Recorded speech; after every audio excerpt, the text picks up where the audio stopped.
What Remains was the theme of this year's Greater Lafayette Holocaust Remembrance Conference. And as News 18's Samantha Tiki reports, it was a time to reflect on the legacy left by Holocaust survivors.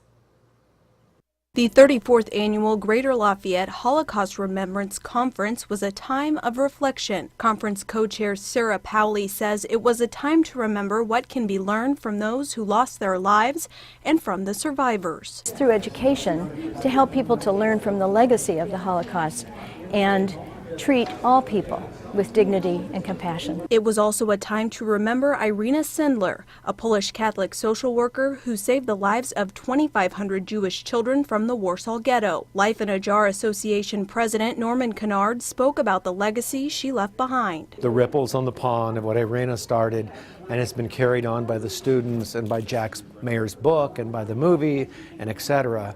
never stop. The discussion also centered around the book Life in a Jar, the Irina Sendler story. Kennard says her bravery is something that cannot be forgotten. What Irina Sendler did was of such courage and valor, but it was the basic care about human beings. She cared about others. The theme of this year's conference was What Remains, and centered around what is remembered about the Warsaw Ghetto. World War II artifacts were also on display. Powley says the event focuses on reflection, but says it also teaches a very important lesson. It's not just an aberration of history. We still face prejudice and discrimination in this world, and people need to learn how they can better behave and how they can serve humanity better and include everyone. McCutcheon High School students will continue the remembrance of Irina Sendler by performing a play about her life Monday evening. Samantha Tiki, News 18.